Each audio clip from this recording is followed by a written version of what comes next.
আমরা বদ্ধপরিকর ছিলাম এবং এখনো আমরা আজকে দাঁড়িয়েও আমরা বিচার চাইছি। আমাদের আহ্বায়ক কথা বলেছেন, আমাদের সদস্য সচিব কথা বলেছেন, মুখ্য সমন্বয়ক কথা বলেছেন। তারা বারবার বলেছেন যে বিচারের বিষয়টিতে আমরা বদ্ধপরিকর এবং বিচার আদায় করার জন্য আমরা কাজ করব, সেটা যে কোনো গণহত্যার ক্ষেত্রে। এবং আপনারা দেখেছেন যে বাংলাদেশের ইতিহাসে যখনই অনেকেই সরকার গঠন করেছে, অনেকেই অনেক মহাপরাক্রমশালী ছিল, অনেক শক্তিশালী ছিল, কিন্তু তারা যখনই গণরায়ের বিরুদ্ধে গিয়েছে, গণরায়ের বিরুদ্ধে অবস্থান নিয়েছে, তারা কিন্তু ইতিহাসের পাতা থেকে হারিয়ে গেছে। বাংলাদেশে যখন ৭০-এর নির্বাচনে গণরায় একদিকে আসে এবং তাদেরকে ক্ষমতা দেওয়া হয় না, পরবর্তীতে ৭১-এ এই স্বাধীনতার প্রেক্ষাপট তৈরি হয়েছে। বাংলাদেশে ৯০-এও এই পরিস্থিতি হয়েছে, স্বৈরশাসনের বিরুদ্ধে লড়াই হয়েছে।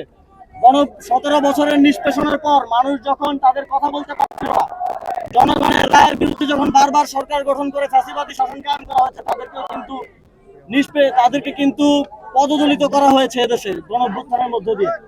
এবারও যেই গণরায়কে, যেই গণভোটের রায়কে, জুলাই সনদকে চ্যালেঞ্জ করা হচ্ছে, গণরায়কে এক ধরনের ভুলুণ্ঠিত করে এই সরকার সামনের দিকে এগিয়ে চলতে চাইছে। বাংলাদেশের মানুষ কিন্তু তাদেরকেও এই ইতিহাসের ধারাবাহিকতা রক্ষা করে ভুলুণ্ঠিত করতে দ্বিধা করবে না।